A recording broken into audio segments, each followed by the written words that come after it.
Welcome back. Last time on Rise of the Soul Queen, Emily turned 16, just a girl with a sketchbook and a birthday to celebrate, until the drawings she couldn't remember drawing started to look a little too real. Until Uncle David, sharp-eyed, always watching, noticed more than just art on the fridge. Until a quiet drive to school turned into a high-speed chase, and a single line changed everything. We're being followed. This is where the story turns. This is where the ordinary ends. Welcome to episode 3, and it begins. The car went quiet, like a balloon popping in the middle of a joke. No more giggles, no more talk about track meets or birthday cake.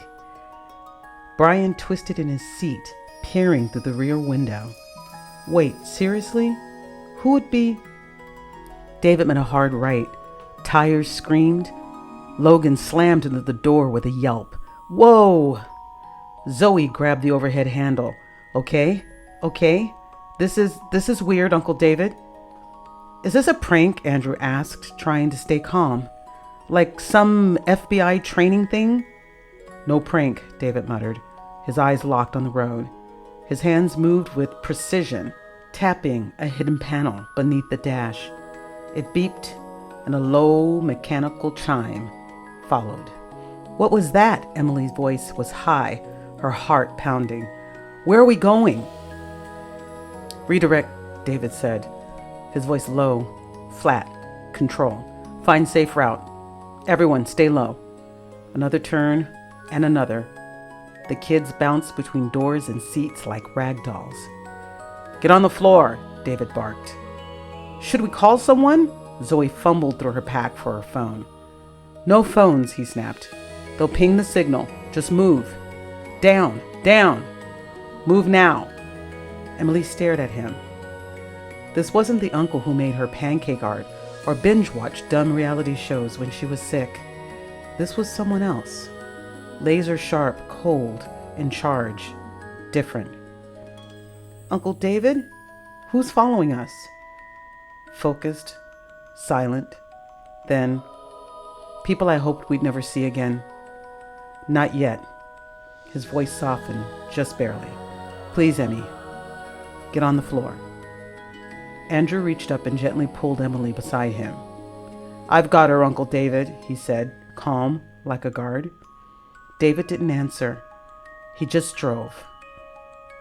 The car behind them surged closer. Black, no plates, headlights dark.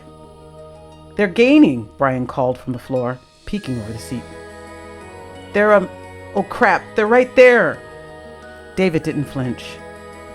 He swung left across 2 lanes, horn blasts and screeches behind them. A delivery truck slammed brakes on, just in time to miss.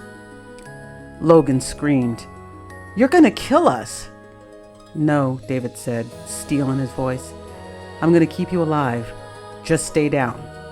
A hard cut right, alleyway, tires skidding on gravel. The car fishtailed, clipping a dumpster. Kept going. Emily's breath caught. Uncle David, what is it? The black car followed, tight. We're not losing them, Zoe shouted. David cursed under his breath. Damn it. He flipped another switch near the dash. Clunk. A panel on the console lit up.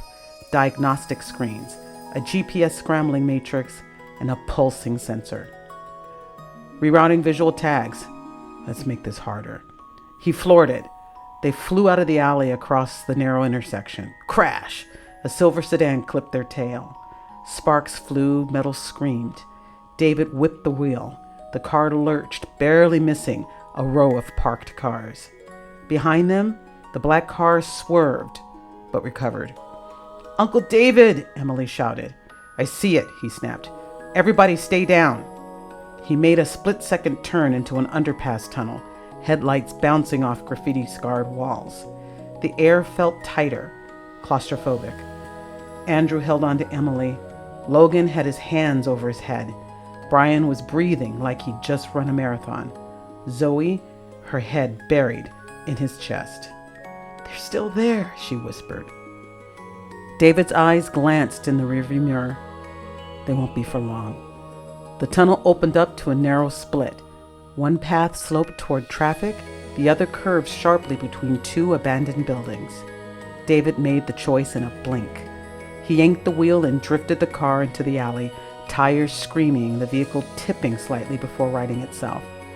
"That's not a road," Logan shrieked. "It is now," David muttered. The alley narrowed, too tight, too dark, until suddenly, clank, the motion sensor tripped. Halfway down the block, a garage door jerked into life with a mechanical groan.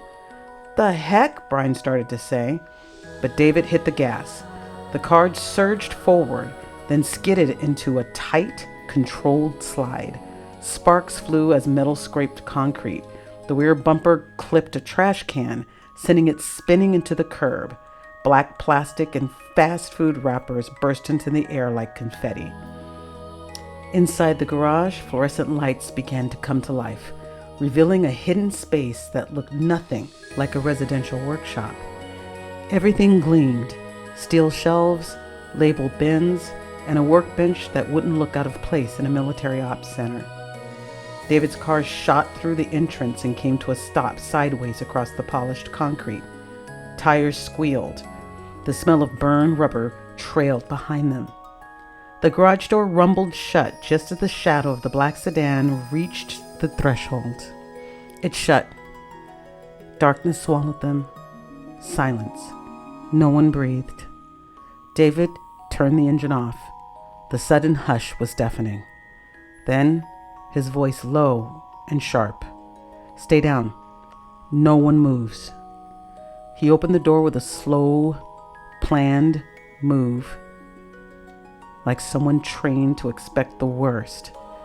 A soft creak of hinges and his feet on the hard ground. His hand moved automatically to the holster at his side, gun drawn. He scanned the room, lights, corners, ceiling, floor, every angle covered. He moved with muscle memory. He wasn't thinking. His back stayed to the kids, his frame a shield as he stalked the edge of the garage. Nothing. Near the far wall, he flipped a switch. A quiet click, and a set of monitors lit up, bathing the space in a cold blue glow. Camera feeds filled the screens, views of the alleyway, the entrance, and the perimeter. All clear. Still, he didn't relax.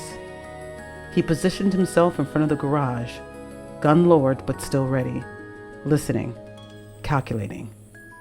Then finally he turned toward the car. "You're all okay?" Faces peeked cautiously over the seats and through windows. Slowly, breath returned. David glanced at the screens again, nodded once, and made his way back to the vehicle. One by one, the kids climbed out. Zoe straightened her clothes, trying to look like nothing rattled her. Andrew shook off the tension like it was something he could peel off his shoulders. Logan's eyes darted everywhere. Brian just looked stunned. David moved to Emily and gave her a once-over, his eyes sharp, his hands gentle. "Uncle David," she protested, her cheeks hot. "I'm fine, stop." Zoe gave him a sheepish grin. "I'm okay too, Mr. Stewart. Thanks for the save, I guess." David offered a faint smile. "Water's in the containers against the wall. Give me a minute to figure things out." Emily hovered. "Are we still going to school?" He didn't even turn. "Not today." Brian lit up. "I mean, no school and a car chase? Not the worst Monday ever." Logan dug through one of the containers and pulled out water bottles, handing them out like a kid playing medic. A soft drip echoed from the far wall. Emily's voice broke the stillness. "Uncle David," he didn't answer, just stared at the screen. There was a scrape, a faint noise outside, then footsteps. A shadow slid across one of the monitors. David stiffened. The gun came up again. David lifted a hand, palm flat, signaling the kids to get down and stay quiet. They obeyed without question this time, eyes wide, bodies tense. Gun raised, David moved with fluid precision toward a narrow back door tucked behind a rack of stacked crates. He paused just before it, pressing his ear to the steel. Nothing. No voices, no footsteps. Just the muted rush of the wind from the alley beyond. He opened it slowly, pushing the door open. Outside, a girl crouched near the wall, utterly unaware of the chaos she'd almost wandered into. She was maybe 15 or 16, dressed in ripped jeans, a faded misfit hoodie jacket layered over a plaid flannel shirt that hung halfway down her thighs. Her combat boots were worn, the laces tangled and knotted in some places, and her black backpack lay discarded beside her, patched with band logos and stickers like war medals. She had thick, dark eyeliner smeared on her eyes, silver rings on nearly every finger, and earbuds in so loud you could faintly hear the bass line thumping. She was tagging the wall, the design halfway between a mural and a warning. Neon greens and purples melted into the shape of a broken crown above the words, "Don't trust their peace." David studied her for a half minute, then stepped forward, tapping her on her shoulder. She jumped and whipped around, nearly dropping her spray can. "Jesus, what the hell?" She yanked out one earbud, startled, eyes flashing. "Dude, what are you doing sneaking up on... Wait, are you a cop?" "No." David's voice was calm but edged with authority. "You need to come inside now." "Oh yeah, no thanks. I don't get in vans with strangers." "There are people out here who will hurt you." His tone dropped low, firm. "I'm not asking." The girl blinked, uncertain whether to argue or bolt, but something in his eyes made her stop. She slung her bag over her shoulder and followed. Inside the garage, the kids looked up as the door shut again. "Kat?" Logan squinted.